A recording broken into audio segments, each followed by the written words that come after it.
Hello and welcome to today's video, where I will be explaining the importance of learning to forgive yourself. I think that this is a topic that is not talked about a lot, but it is very important to learn if you want to move on with your life. So, why should we learn to forgive ourselves? Well, letting go and giving yourself the opportunity for forgiveness can reduce anxiety and depression, and basically just negative feelings as a whole. It also helps boost your feelings of wellness and improves the image that you have of yourself. Now, I know that self-forgiveness is a hard thing because we often hold ourselves to higher standards than we do with others, and so when we feel like that we don't deserve to forgive ourselves, when in reality we do. And I've also found that with self-forgiveness it makes me less likely to fall back into that negative behaviour that was there in the first place.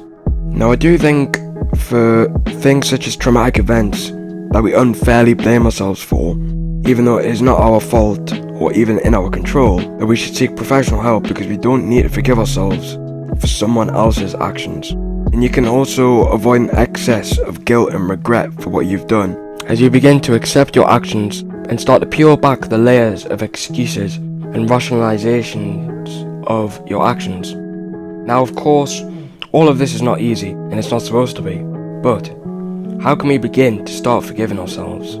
So the first step to forgiving yourself is starting to become more aware of the emotion that you are feeling about the action. Identifying and labeling emotions can help reduce the intensity of your feelings. You can also start to accept responsibility for your actions and start to be compassionate towards yourself rather than hating yourself for every little mistake or action that you have made. You also must realize the difference between guilt and shame. Guilt is the feeling after you've done something wrong, but shame is the belief that you are a bad person. Now, after you've done something wrong, it's totally normal to feel guilt, and it's even healthy to feel guilt. But shame brings up feelings of worthlessness, which can lead to addiction, depression, and aggression. We have to understand that making mistakes that you feel guilty about does not make you a bad person or undermine your natural value.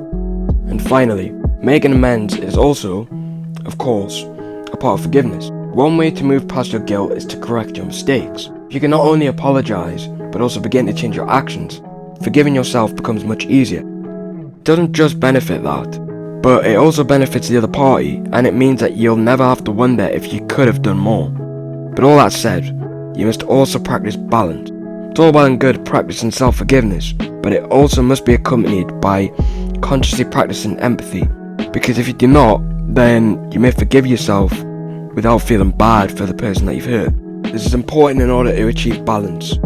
And now, I would just like to say thank you for watching today's video, and I hope that you are able to incorporate this into your life the next time you regret a mistake that you have made. Good luck on the rest of your journey.